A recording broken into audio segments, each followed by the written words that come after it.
रामपुर गांव में एक खिलौने वाला रहता था जो लकड़ी के खिलौने बनाकर बेचा करता था। उसकी एक छोटी बेटी थी जिसका नाम था लीला। लीला बड़ी ही होनहार थी। जब भी उसके बाबा खिलौने बनाया करते थे वो हमेशा उनके पास बैठकर उनका काम देखा करती थी और उन्हें काम में मदद भी किया करती थी। उसे खिलौने बनाने में बड़ा मजा आता। पिताजी देखिए ना, मैंने इस घोड़े में कितने अच्छे रंग भर दिए हैं। ये क्या, नीला घोड़ा? हाँ बाबा, ये जादुई घोड़ा है। हम इसके लिए पंख भी बनाएंगे और उन्हें सोने के रंग में डालेंगे। अरे वाह, बड़ी ही सुंदर कल्पना है। मैं अभी इसके पंख बनाता हूँ। तो यहाँ पे हो तुम? थोड़ा मुझे भी घर के कामों में मदद करो तो जानू। दिन भर अपने बाबा के साथ ही रहती हो। अरे रहने दो सरला, घर के कामकाज तो रोज की बात है। पहले कुछ हुनर सीख लेगी तो आगे इसके काम आएगा। ठीक है बाबा, कर लो अपनी मनमानी। चल मेरे घोड़े टिक टिक टिक, चल मेरे घोड़े टिक टिक टिक। ऐसे ही कुछ साल बीत गए। लीला अब बड़ी हो गई थी। विजय ने बड़े ही धूमधाम से मदन नाम के एक लड़के से लीला की शादी करा दी। विदाई के वक्त विजय ने लीला के हाथों में वही सुनहरे पंखों वाला घोड़ा रखकर कहा, बेटी, अपने इस हुनर को कभी ना भुलाना। और कुछ साल बीत गए। मदन और लीला का विवाह सफल रहा। मदन एक बड़ी सी फैक्ट्री में काम किया करता था। उन दोनों को अब एक बेटी भी हुई थी जिसका नाम मदन ने बड़े ही प्यार से शर्मिली रखा। जहाँ एक तरफ उनके घर में खुशियाँ ही खुशियाँ थी, वहीं दूसरी तरफ मुसीबतों का काला साया उनके दरवाजे पे दस्तक दे रहा था।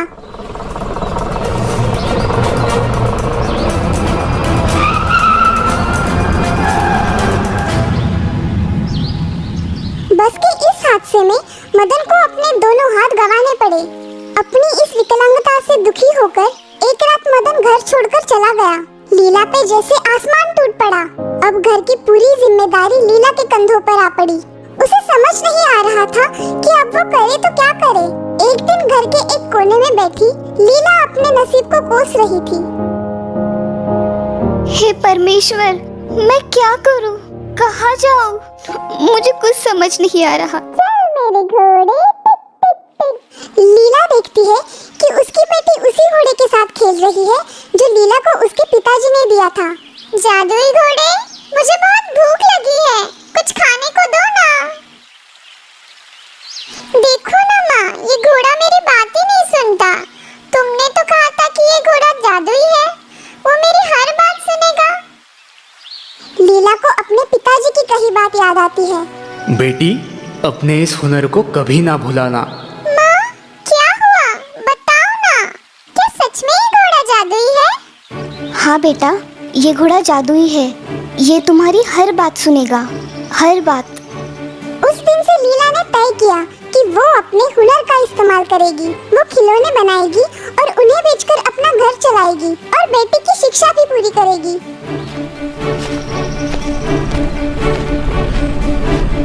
देखो आई आई, देखो आई खिलौने वाली, रंग बिरंगी सपनों के लाई वो खिलौने लाई।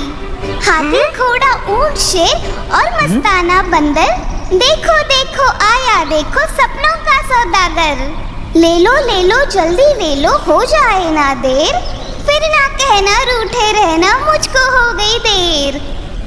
और फिर ये सिलसिला ऐसे ही चलता रहा। लीला खिलौने बनाती और उन्हें बाजार में जाकर बेचती।